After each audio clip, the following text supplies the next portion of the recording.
Šogad metiņu dienu svinēja zemnieku sētā atpūtas Variešu pagastā, kas vēsturiski atradās Ungurmuižas pagastā.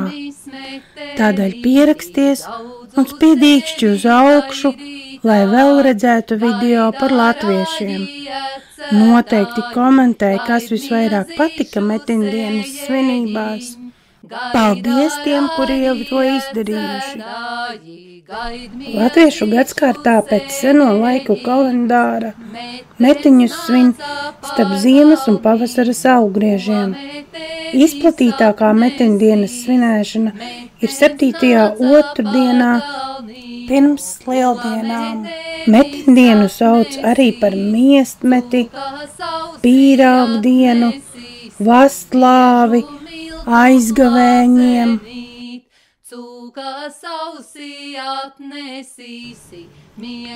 Zemnieku sētā mūs sagaidīja īpaši pagatavots dzēriens, kuru arī man bija iespēja izbaudīt. Kad mēs sagaidām viesus ar pirmo dzērienu saimnieks, tas mums būs ābolu cidoniju karstais dzēriens ar nedaudz kadiķiem. Ko šeit dara? Tas vienkārši trenējās saprast, kā Eiram strādā. Cik mēs divus taisam, ja? Nē, viņš nevar. Tas ir dzēriens. Jā. Bet tur ir klātas. Jā, tā ir enerģija.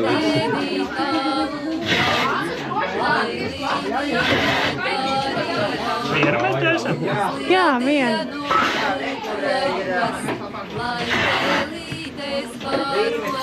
Ko pieber? Tas ir kādi ķogas.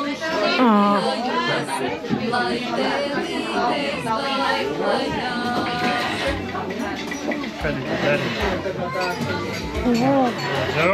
Paldies!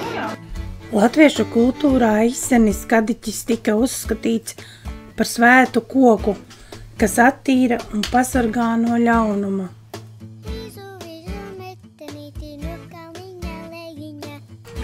Metiņu dienā zemnieku sētā brīvi skraidīja kazas.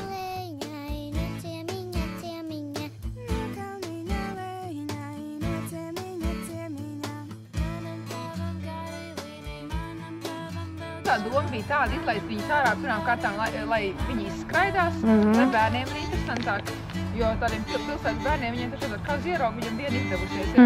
Bet es arī palasīju tās latviskās dzīves viņas rakstus, ka agrāk, vispār kaza taču ir gaismas simbols. Kazas un āži mēdz doties ar līdz masku gājienos. Agrāk arī bija tāda lauku viensēta, tie lopi jau citreiz arī vienkārši, tuvojas pavasarī. Nu jā, arī. Kāpēc neizlaist ārā, lai viņi izskraidās? Sakiet, lūdzu, ko tas dzēriens simbolizē? Simbolizē? Dzērienu? Nē, Vienkārši garšīgs dzēriens. Tur simbolu nav nekāda. Tur nav jāmeklē simbolu.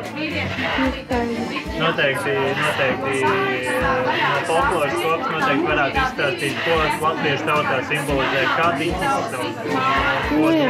ko dod spēks ar to, bet nē. Simboliks nebija tajā visā domās nekā. Nē, mazums var būt kaut kāds. Skaidrs. Vienkārši gards sagaidīt ar dzērienu.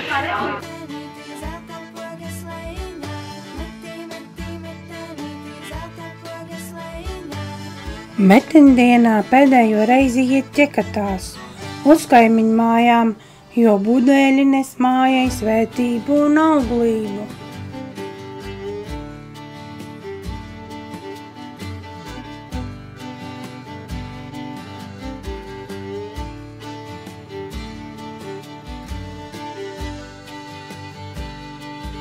Te mēs tikām pie maskām. Vai jūs šīs maskas pati gatavojāt? Vai bija kāds, kas palīdzēja? Maskas cilvēks katrs pats taisīja sev, mūsu šķūnī. Šo masku darbnīcu vadīja tā kā zinoši cilvēki, lai gan pēc šīm svētkiem šķiet, ka es arī tagad jau ļoti daudz ko iemācījos. Un īstenībā pasas tā galvenā doma, ka masku var uztaisīt ļoti vienkārši no tā, kas ir katram mājās. Kas ir vienkārši balts palaks, lietots ēveļu skaidas, pielīmē klāt, iekrina sarkanas lentītes, varanciņas, un tu nevajag neko nepirkt veikalā, neko speciāli gādāt. Tā bija tāda doma tāda, katrs cilvēks, kas gribēja šo masku sev uztaisīt. Ko jūs dariet? Tās būs maskām, ar ko? Ar ko iet, jā? Jā, ko staigāt, ar ko izpustoties, jā. Zaļums rokā. Skaidrs. Šeit jau ir labāk, ko darīt. Es domāju, iekšā tur tāds. Jā, tur jau. Reku vēl atnesa. Tas arī būs tad viss, bet, es saprotu, ka pieprasījums ir tā kā droši. Tur visu sapratīsim.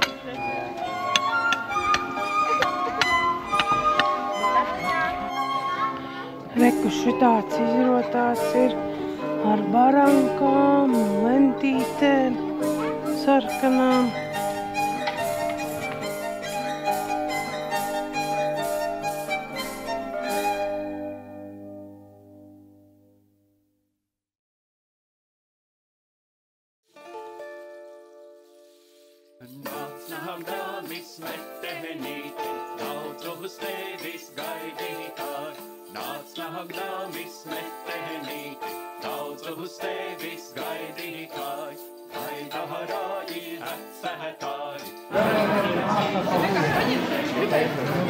Krasnijā, tā būs bagāts gads.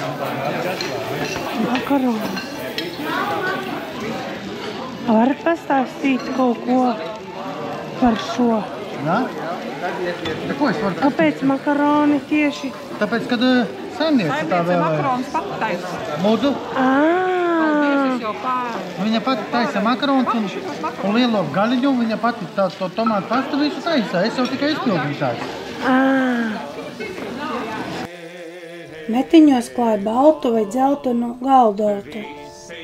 Galdu rotā zaļumiem, mētrām, staipekņiem. Ēdieni ir līdzīgi Ziemassvētku galdam. Koča, lielie pīrāgi, cūkas kājas, bet mūsdienās pasta. Šeit var redzēt kūlas viestu.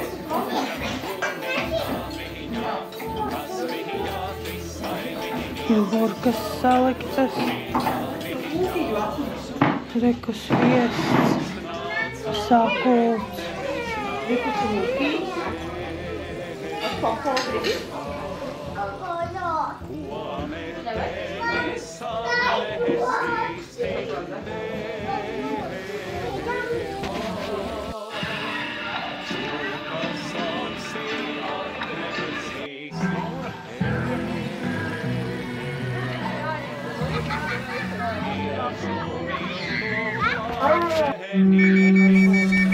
Metiņa vakarā kārtīgi jāizdancojas un jāmēģina sagūstīt lietuvēni.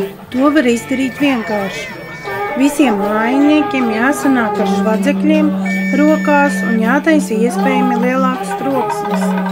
Vienam jānostājas durvīs ar tukšu maisu, lai lietuvēns bēgot tur iemestu lielo bagātību. Daudz dāvanu no viņa var dabūt, ja metiņa vakarā ielien maisā. Metiņdienas svinības beidzas ar nākamās dienas pelnu dienas atnākšanu. Ļaudis ar dziesmām pavada meteni, lai to atkal sagaidītu citu gadu.